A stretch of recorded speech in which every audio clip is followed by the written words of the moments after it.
When I looked at his 56-game hitting streak, Ed, a lot of his hits came in the 7th, 8th, and 9th inning. Pitchers might have been tiring. Yes. Still, 56 games. Somebody was just mentioning this on the radio over here about his 56-game hitting streak. That's impressive. That's 56 straight games of hitting curveballs, fastballs, and I understand there weren't the specialists that came in the 6th inning, 7th inning, 8th inning. I get it. Still, 56 games. So what Pete Rose games. did at 44 is pretty amazing. And that was what, 78? He came close, and that was a long time ago. So I think you're right. Baseball today is made so that streak doesn't happen. You have so much great pitching now, so many great pitchers. So here's the thing: is the night the streak ended in Cleveland, Ohio, and he went up 4 times and he had 4 line drives to some guy out there. Hit it hard. Yeah, he got, and sometimes you know how it is. You can get hits like that, and then sometimes you get robbed. But if you made good contact, that should have been 57 straight, but it had to end somewhere. Now get this, and maybe somebody will correct me. After the streak ended, he went 26 games. After that, he got a hit streak.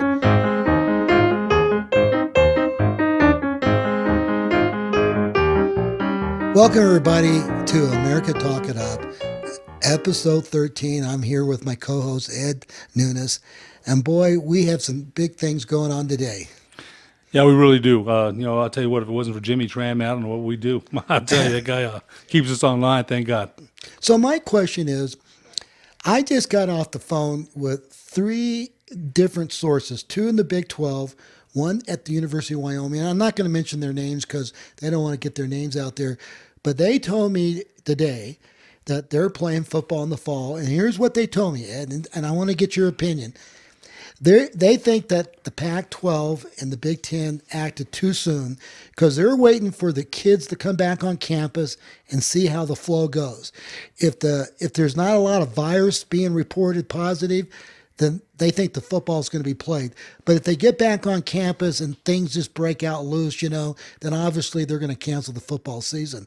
But their first game is going to be in late September for the Big 12, I think SEC and the ACC. So they've got another month to see how this thing plays out. And they don't want to throw the chips in right now. They want to see how it goes because the psyche, what they told me, football in Oklahoma and Texas and even Nebraska who wants to play, and they just got the Big Ten. It's a big part of the psychology of these states. And if you go to Texas, every kid, high school football's big. And if they take that away from them, so they don't want to make a rash decision. One guy actually said, the Pac-12 were a bunch of pussies. He actually said that. And I said, well, and of course, New Mexico, the Mountain West Conference, if you would ask Danny Gonzalez and Rocky Long, they would probably want to play, but the president's made that decision. Mm-hmm. But these guys, so right now, the way it looks, if they do play, Ed, that means that there's going to be 3 major conferences, ACC, SEC, Big 12, and they're talking about the top 4 maybe playoff for a playoff. Now, that's what I'm hearing. What's your thoughts? Well, I think one of the things you mentioned, they're moving back their start date to September 26th, some of the conferences you mentioned, and maybe them doing that and testing. Clemson, when they opened up camp, had about 27 positive tests. The important thing to note here, I think, and I cover sports every day for 99.9 FM in town, so I read about sports twice a day. And I think the important thing to note as far as the positive tests that I've seen is, thank God, nobody's gotten real sick, right? Nobody's gotten, and again, we're talking about young guys with healthy immune systems, and nobody has gotten very sick. The thing is, I take issue with somebody calling anybody. I'm not going to say this on air because, off the air, I'll cuss all I want to, but I'm not going to do that. But wait. I take issue with anybody saying that anybody's a pansy when it comes to somebody's decision regarding their own health and their family. Okay? Now, look, I'm strong. I'm macho too, man, right? But like I told you before, I had a staph infection that almost killed me when I was 50. I know what it's like to be sick.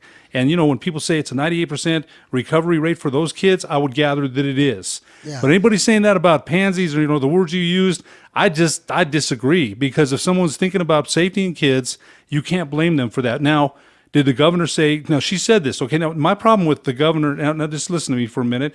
I don't say I have a problem personally, okay, because I don't. My thing was in the press conference last week, when she said, "Hey, United, shout out," and in the same sentence, the next right away, but UNM and New Mexico State don't take any comfort in that. We still don't want you to play. I'm like, okay, wait a minute. If it's one for all, it's got to be one for everybody, right? Exactly. In my opinion, okay, that's just what I think. Yeah, I agree with you. Because that one bugged me. That one bugged me because Coach Gonzalez has been tight-lipped about what he thinks about this. All he said is we're still working to get faster and stronger. We're still doing what we have to do. So yes, he'd want to play, but he hasn't. He's been very down the line. Coach, we can't wait to see what he's going to do with this program. A lot of us are very excited. I know I've been a fan since '70. That's a long time to be a fan of Lobo football. I've seen all the Lobo coaches. I've seen them all, and I really like Coach Gonzalez. I think he's going to do a great job. Going back to what you said, I think maybe did they jump the gun? The Middle Athletic Conference had said they were the first ones. No football, right? They canceled it. So maybe now everyone wants to see. I know I do, right? I do, but at the same time, I don't want anybody in my mind. I'm thinking if I'm responsible for these young men, I don't want anyone getting sick or dying. So there's definitely a line to walk. So maybe, but like you said, though, maybe it's moving it back to a September 26th start. Maybe and then see. New Mexico State had to shut their workouts down the other day because somebody tested positive. So I think this coronavirus thing is real. Football, you're breathing on people. They're not quite sure how they can contain that. So my other question is this: how are you going to contain that virus? We keep talking about wearing masks, doing the things we need to do. And as a country, I just haven't seen us. A lot of people are, but then you have the guy in Florida yesterday, the sheriff out there in Florida said he doesn't want anybody, his deputies or himself, wearing masks. And and that's his right. That's his right. He's the sheriff out there. He can do that. But how are we going to ever flatten this? Now, this is me, though. I believe in the science, all right? I know that I'm not an infectious doctor. I have no experience in that. And again, social media has made experts of a lot of people that have zero clue of what they're talking about.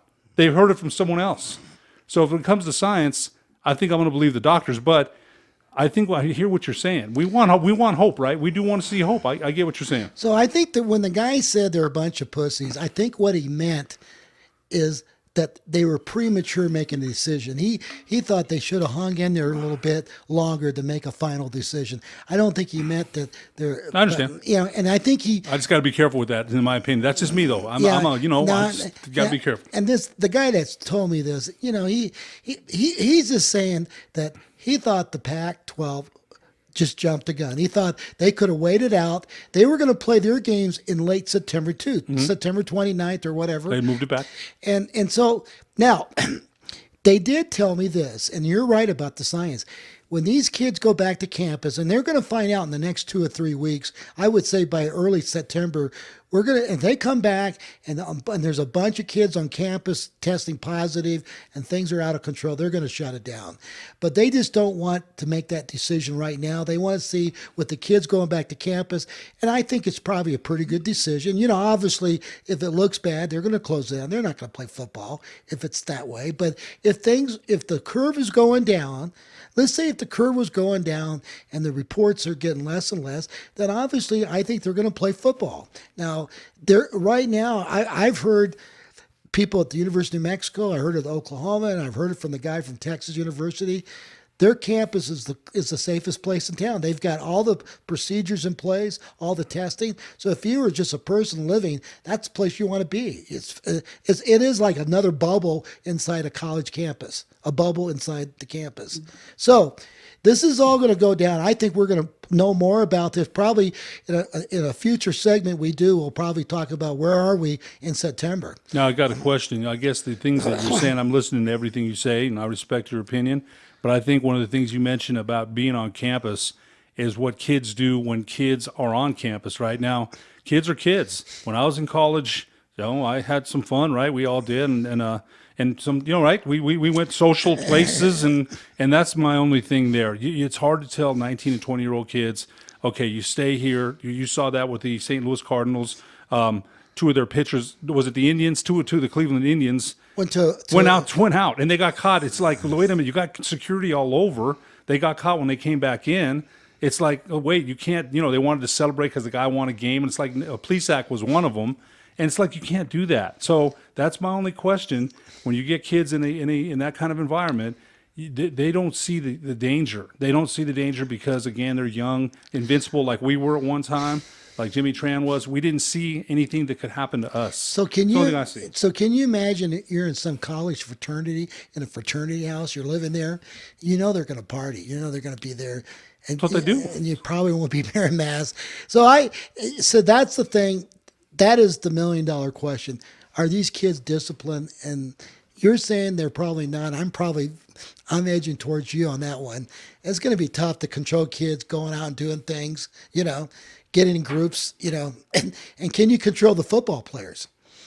I mean, they're going to try like hell to control the players, but you know what people do. You're right; they're invincible, and who knows? So that's why I think this thing's going to play out.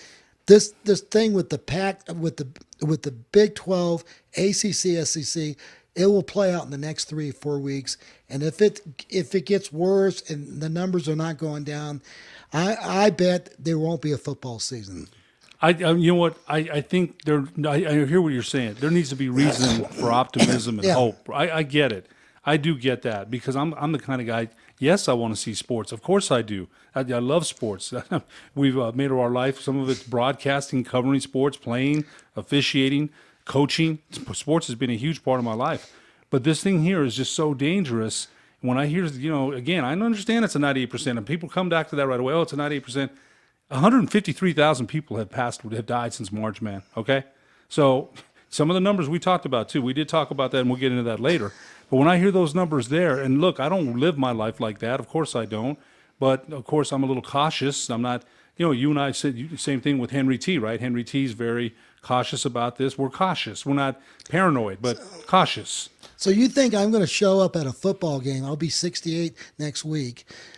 I don't think I'm going to go because I'm at the high-risk area. And I am, so I don't think you'll see me at a Lobo football game if they did allow people. Of course, they're not going to have Lobo football. So I've got to be cautious. So even if it's an Oklahoma football game, I don't think it would go, okay, if they do have fans in the stands. But, here's another thing. How much time we have, Henry, Jimmy? 4. So I want to bring up something. I've got 3 solid sources of this happened here in New Mexico, but I think it's happening around the country. You and I were talking about it.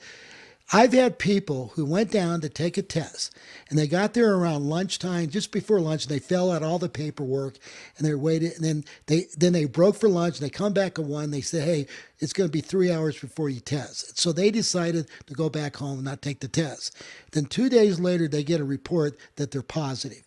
And I've got this from 3 different sources, 3 different people, and if that's the case, Ed, those numbers are being padded. Now, what percentage they are, but it's like you and I say, it might be happening around the country, but they're all of a sudden they're assuming they're positive, and they're not. They didn't even take the test, and obviously they're in the reports. Hey, these people got so something's wrong there. All we're doing here. We're not blaming. We're questioning some of the stats right now. I think everybody's done that. I think I've heard that. That's not the first time that I've heard that story. Where somebody, I think one of my friends said that. He had a friend that they called him, and he hadn't even taken the test. But I'm going to say this too, though, that since the start of this pandemic, I think the whole system, and I'm not blaming anybody either, testing, tracing, all those things, and I think the thing that bothers me, this is just me, we're the greatest country in the world, right? By far, right? We're the greatest country in the world. And why are we so far behind in testing and tracing? And I just don't get it. I don't get it. I'm not blaming anyone. It's just collectively, I guess, you could blame governors, mayors, the president. I mean, there's enough blame to go around for everybody, not Democrats, Republicans. The virus came here. No one's blaming anyone for that virus landing here. I'm not blaming China. That thing was bound to get here. I'm not going to sit here and say it was all China's fault. I hate when I hear that. I really do. It was going to get here, it got here, and then it spread. And you know what? I don't think we did a good enough job in tracking it, testing, tracing. But with the things you mentioned, if people are getting calls and the numbers are getting padded like that, you kind of wonder. I think it makes people it piques our interest. Like, wait a minute, you said these numbers were here, but what are the real numbers? And I think that's a legitimate question. So for example, the other day there's 220 new cases in the state of New Mexico. So on that day, how many of them really are positive? That's my question mark. We're not trying to blame the governor, everybody. There's something wrong with this reporting of the numbers, and somebody needs to take a look at it. If you're watching this podcast, you might want to do your own research, come up with your own conclusions. The sources I have are pretty solid. These are not people making stuff up. But the fact is, they thought maybe there's something wrong, so they went just to get a test. And all of a sudden, they fill out the paperwork and never took the test, and they're all of a sudden they're positive. And so there's right now, of those 220 that was reported the other day, how many of them really were positive? So we're just Ed and I just questioning the system. That's all we're doing, because those numbers might not be as accurate as they're saying they are. Well, I think it's fair enough because, remember, though, this is a pandemic I don't think we were prepared for as a country. So a lot of things have gone, through astray, have gone awry. So hopefully we'll get a better handle on, as you mentioned, testing, tracing, the whole thing. So we're going to wrap it up we're going to get back. We got to take a commercial break and we'll get back to segment 2. But, I agree with you, Ed.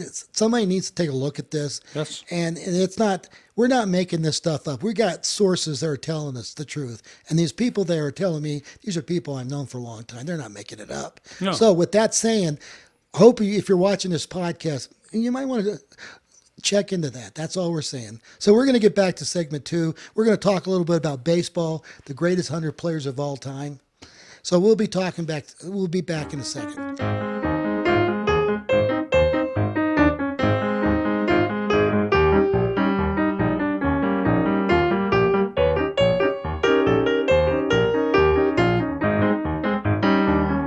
Welcome back to America Talk It Up. This is Martin Luther Watts Jr., Marty Watts, and I've got my co-host Ed Nunes. And what we're going to talk about, if you go up to our Facebook page, we put a segment up there on Facebook, America Talk It Up. If you go up to Facebook and type it in, we listed the top 100 baseball players of all time by the Sporting News. And I think what I want to talk about is go through 1 through 20. If we can, maybe we continue the next segment. But number 1 obviously is Babe Ruth, and I agree with you on that. And do you agree with me? He should be number 1 because he was a great pitcher plus great hitter. Sultan of SWAT. His movie was on the other day with John Goodman, and I got to watch that a little bit. And right. Babe Ruth was something else, man. He really was. 714 home runs. The thing was, he used a 38-ounce bat. And see, a lot of people were saying later he wouldn't be able, that's what he used then. But, great pitcher with the Boston Red Sox. Then there was a curse of the Bambino until the Boston Red Sox broke through against the New York Yankees, down 3-0 in the ALCS in, I can't remember what year, 2004, 2005. Then they go on to win the World Series. So how he became a Yankee was in 1919 or 1918. The guy that owned the Boston Red Sox was doing a Broadway play. He was financing a Broadway play called No No Nanette, and he needed some money.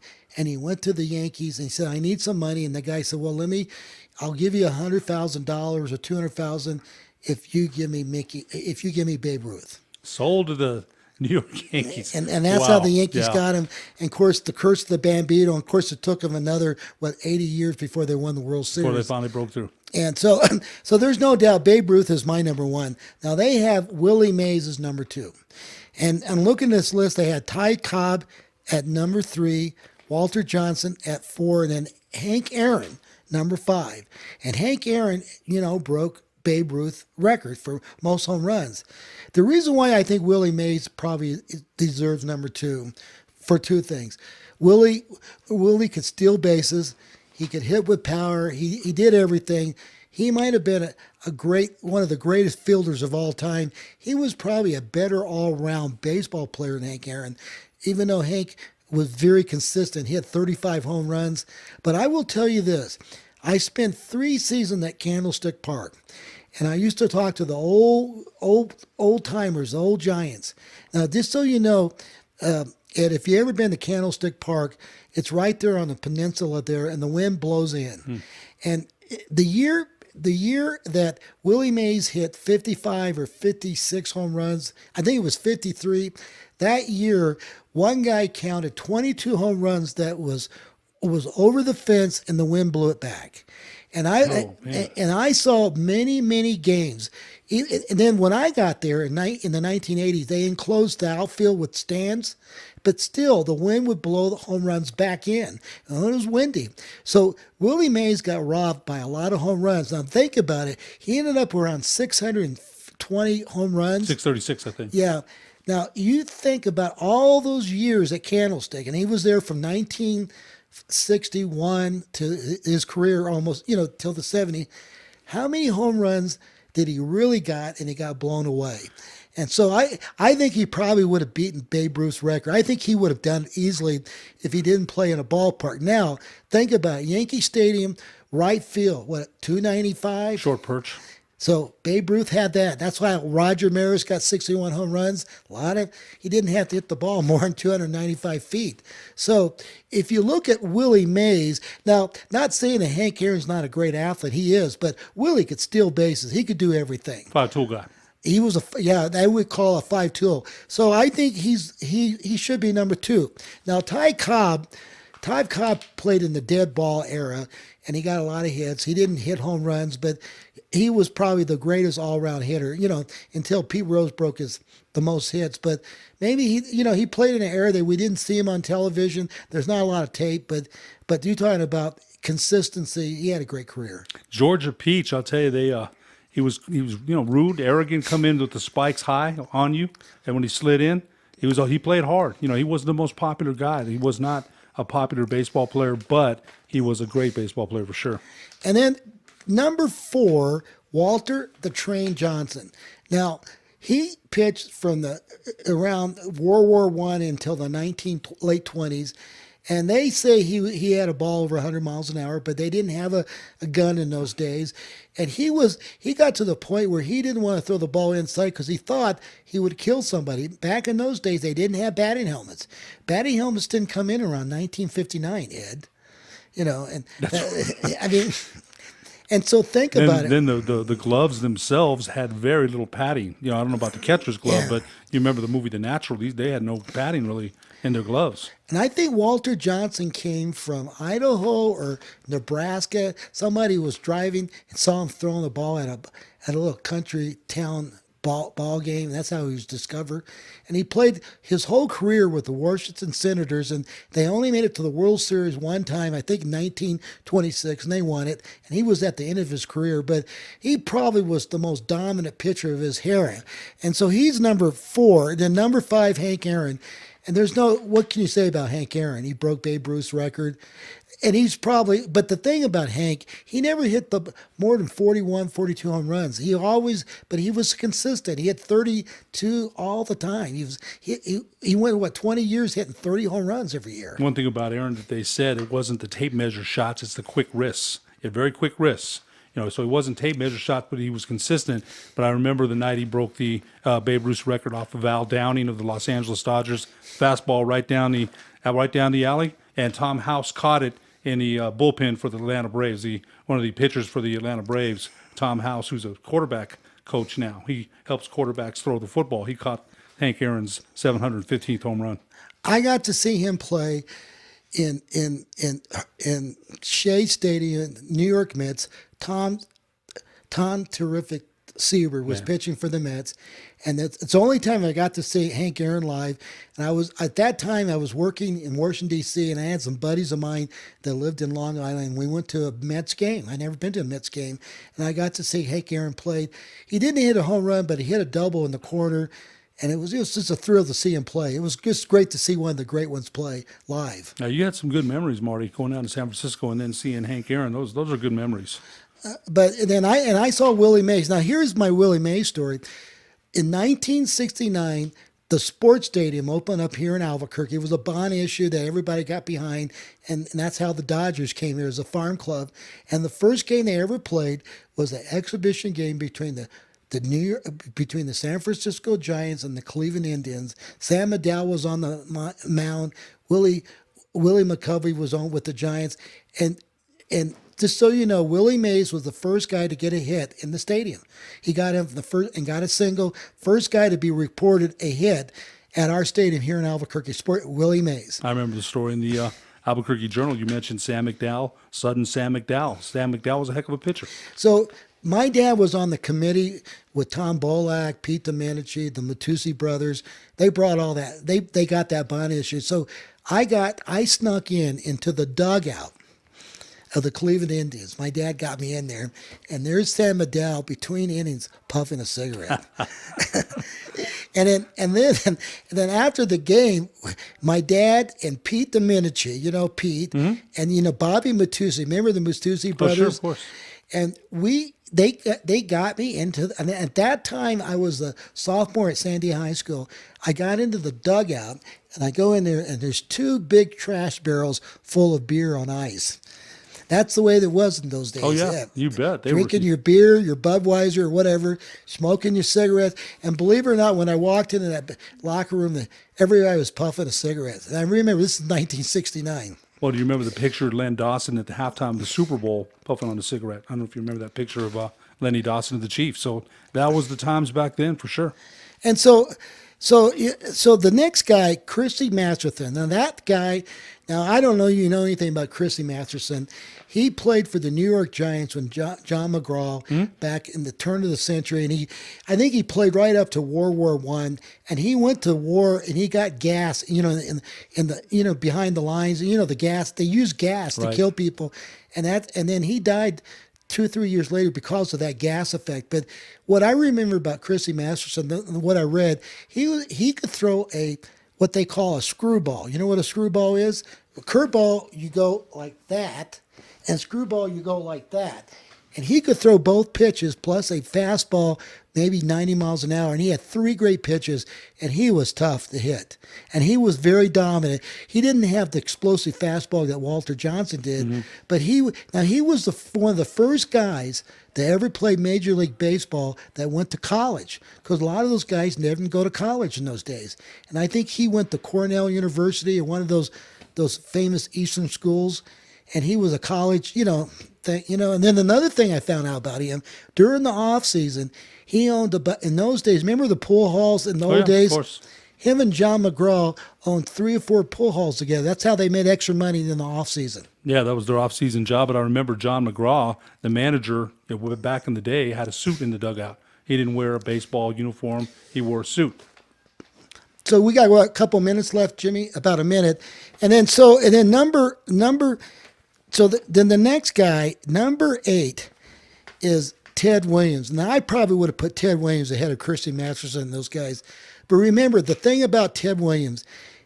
3 years of his baseball career in World War II, he didn't play because he had to go to the service, and then 2 years he was in Korea, and he was an ace pilot. He even shot down a Korean jet. So 5 years of his career, of his prime, he didn't play. Though you take those 5 years, he ended up with 521 home runs. Take those 5 years, and remember, he's the last guy to hit 400, 1941, 406. So I think his numbers would have been even bigger, right, Ed? Yeah, you know what? There's no doubt about that. The Splendid Splinter was his nickname, and what a heck of a hitter. And years later in Sports Illustrated, he would talk about his philosophy of hitting with Tony Gwynn, with George Brett, some other great hitters. The 2 batters that came close, George Brett hit 390 one year, and I think he was the closest one to get to 400. So Ted Williams was amazing. He really was. I got to see Ted Williams play. I was 3 years old. I'm in Tulsa, Oklahoma at Oilers Stadium. And the Tulsa Oilers were the AA club for the Cincinnati Reds, and the Reds played an exhibition game before the season started against the Red Sox, and Williams played in that game. That was 1953, 54. I was just a little boy, but my dad had me on his nap, and I saw him play. So wow. I don't remember it, but but I got to see the great Ted Williams play. Oh, he was something else. He really was. So we're going to wrap it up and get back and talk about more baseball players.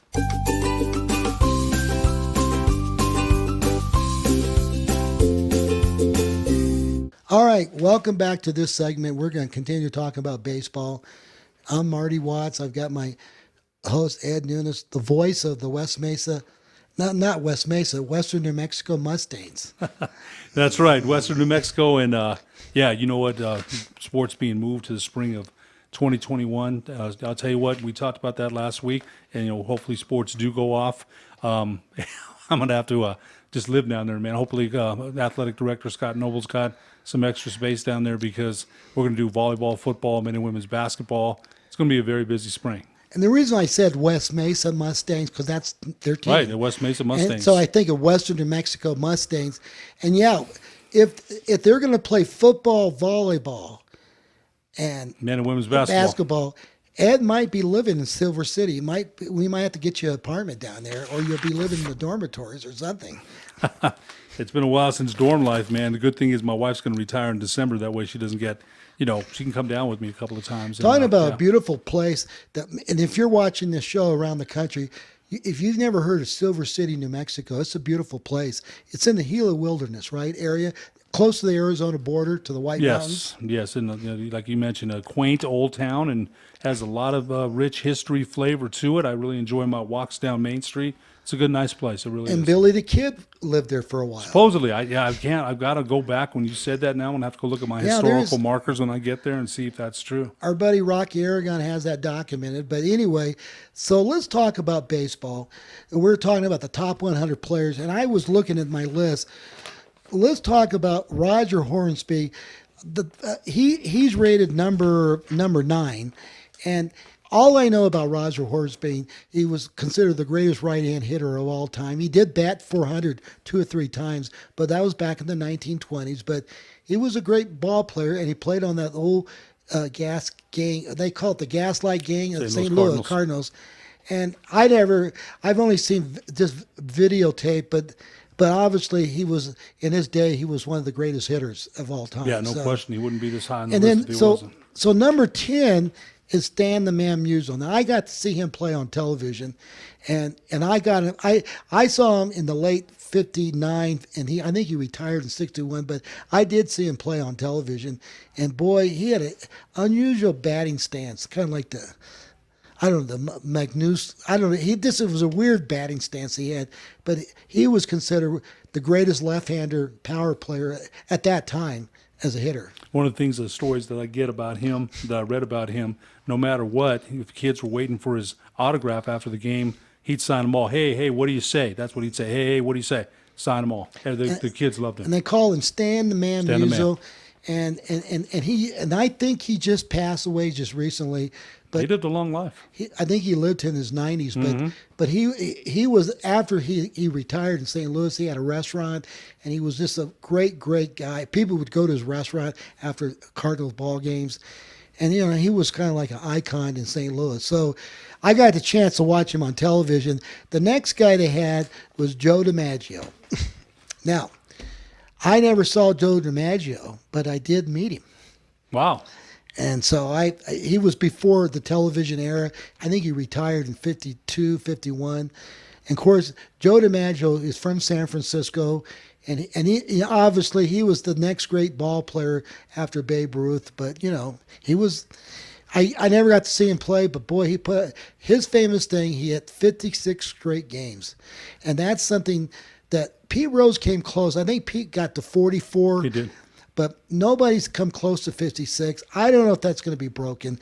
I think back in his day, Ed, you didn't see the relief pitchers coming in throwing 90 to 100 miles an hour.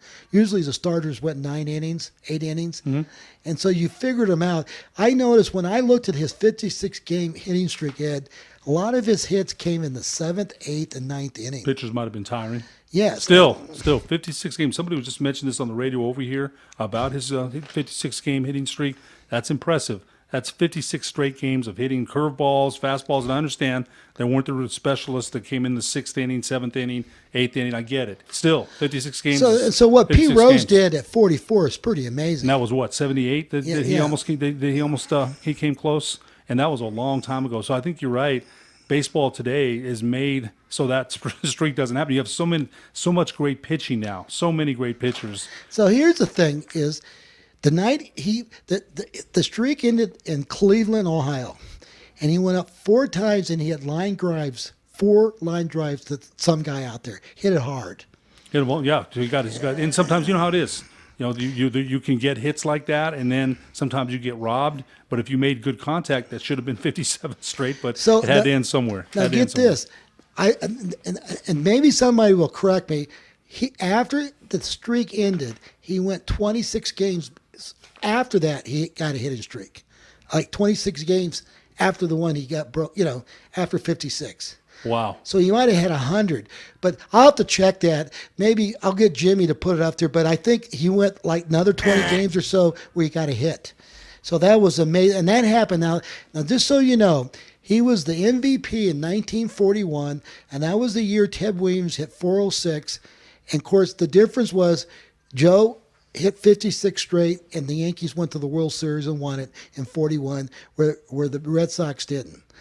And so that's why he got picked as the MVP over Ted Williams, even though Ted had more home runs and he had a better batting average, probably a higher percentage on base. But Joe DiMaggio got the MVP. Well, imagine having to pick between those two candidates because they're very strong. And Ted Williams, being the notorious competitor he was, I bet he wasn't happy about that. And that was so you talked about a great baseball year, 1941 and 41. Think about it. That was the last season before the war. The war came on December the 7th, 1941. So that 41 season until you got back to 1946. All the best ball players weren't playing in the major leagues. They were off in the war. Right. And then you mentioned Ted Williams had to go to war as well. And so now my story about Joe DiMaggio, this is a great story. My mother had a wig shop there on Central, early 60s. And just before Marilyn Monroe died, and this might have been 61 or 62, I'm trying to remember. Well, right across the street, if you know where Nob Hill and Flying Star Restaurant, that was the Watts Wigway Beauty Salon. And we had a beauty salon in the back and a wig shop. That's back when women bought wigs. Wow. And I had my summer job was I was the janitor. I'm the guy who cleaned the bathrooms and everything. I was the gopher. And one day my mother said, let's go right across the street. There was a Chinese restaurant called Chinese Garden. Now there's some pizza place. Mm-hmm. And it was one of the best Chinese places in town. And so one day my mother says, she says, why don't you go across the street and get the girls some Chinese chop suey? In those days, they loved chop suey. So I go into the restaurant and I walk in and there's Joe DiMaggio with Marilyn Monroe. Wow. In Albuquerque. In Albuquerque. Now, come to find out, they were traveling on the train. Remember the Santa Fe Chieftain? They went from Los Angeles to Chicago. Well, there was that 1 hour and a half layover in Albuquerque. And the story goes, DiMaggio and Marilyn Monroe gets out at the train station downtown Albuquerque, and he wanted to eat some Chinese, and he told the cab driver, where's the best Chinese place? Oh, it's right up the street here on Central, Chinese Garden. So they went up there. Of course, Joe grew up in Chinatown area. Right. And so that's where and Marilyn Monroe died, I think 3-4 months later. Remember, she died of suicide, whatever? Right. I think it was 16, and she was wearing sunglasses and a scarf. And I did recognize Joe DiMaggio, and I didn't go up and say hi, but I remember who he was. And the guy there at the Chinese Garden, that's Joe DiMaggio over there, and that's Marilyn. And I looked over and I saw him. Now, I was probably, that time I was in the third grade. And third or fourth grade, but that's what I remember. So I never got to see him play, but They did show up in Albuquerque. That's incredible. I don't think I never heard that story. Yeah, imagine Marilyn Monroe and the immediate response or the response she would have gotten today. I mean, she could put a scarf on then and sunglasses and maybe not be recognized. Not today. So and swarming her. He loved her, and she divorced him, or they just couldn't. But he loved her to the day she died. And when she died, up until the day he died, he put a flower rose on her grave every single day. She was buried there in Hollywood. One of the funeral. I guess one of the. I'm trying to remember. It was Forest Lawn, one of the places where she was buried. But he put a rose there every day. He loved her, and he was still in love with her. And even though she was divorced at the time, they still would get together once in a while to the day she died. So it was probably Joe DiMaggio. And by the way, Joe DiMaggio never remarried again. Yeah, that's right. I forgot about that. No, he did not. Yeah. So the other guy, we got 2 minutes left. I want to jump. We've got Glover Cleveland Alexander, Hannes Wagner, Cy Young, Jimmy Fox, of course, Johnny Bench. I got to see Johnny Bench play. many a times. And he's from Binger, Oklahoma. And I got to see him play live. And then Mickey Mantle, who's one of my idols, Mr. Number 7, Commerce, Oklahoma. But here's the two people that at 18, 19, they've got Josh Gibson and Satchel Paige. Now, those two guys played the majority of their baseball career in the Negro League. But they say Josh Gibson had more home runs than Babe Ruth. And, of course, Satchel Paige didn't show up in the Cleveland Indian uniform until he was in his 40s. You know, he got to play at the very end. But they say he might have been the greatest pitcher of all time. Said he pitched till he was 53, I think. They weren't sure of his age, but you're right. They called Josh Gibson the Black Babe Ruth. And I wish we could have seen him, you know, like you mentioned. And so years were spent. I had a chance to talk to Pete Gibson, who was a great Lobo basketball player in the 60s, mid-60s, is the grandson of Josh Gibson. Yeah, I found that out later. And I had a chance to talk to Pete about his grandfather and the stories. And, you know, if Josh would have played in the major leagues, and of course they listed Jackie Robinson at number... Here, they had him 44. Now, Jackie Robinson had a great career, but he was never. Josh Gibson was a great athlete. And who knows, if he would have played in the major leagues, he might have had bigger numbers than Babe Ruth. He was that good. Yeah. And, of course, Satchel Paige, you got to believe he was one of the tops of all time. Very unorthodox windup Satchel Paige had, but a very effective pitcher. So we've got we could talk more. We've got, there's people like Warren Spahn, Pete Rose, Sandy Koufax, Bob Gibson, Whitey Ford, Robert Clemens, George Brett. There's a lot of guys we could talk about, but we're running out of time. But is there any other comments you have before we wrap up? No, you know, just a comment about the Sporting News. Gosh, that used to be such a great magazine. My dad used to work at the Veterans Hospital and would bring me copies of the Sporting News when I was young. And I remember I just fell in love with the Sporting News. I used to get it up until they stopped publication. So this is a list from the Sporting News, and it just brings back a lot of memories about that magazine. It was a great publication. It really was. So it was great talking about these ball players, and we got to talk more about it in the future. But yeah. You got some good memories of some of these numbers. Oh, Ed. Gosh, brought back a lot of memories, a whole bunch of good memories. And you did, too, about your memories of going to Candlestick and seeing the A's and the Giants. Those are some great memories. So if you think about all those balls being blown back over the fence, can you imagine how many home runs Willie Mays would have had? I think he would have beat Babe Ruth. I think he would have been the first to beat him. He played in the wrong ballpark in his career. He sure did. And if you think of Mickey, you think of Babe Ruth, the left-hander, 295 to the right, the right. So that was a great advantage for Babe Ruth. Hey, folks, we've got to wrap it up. By the way, go up to our Facebook page, hit like or follow, and then if you go to YouTube, we're trying to build our YouTube numbers up. Go up and watch our segment on YouTube and hit the subscriber button. And again, Ed, thanks a lot. We'll see you next time for America Talk It Up. You bet.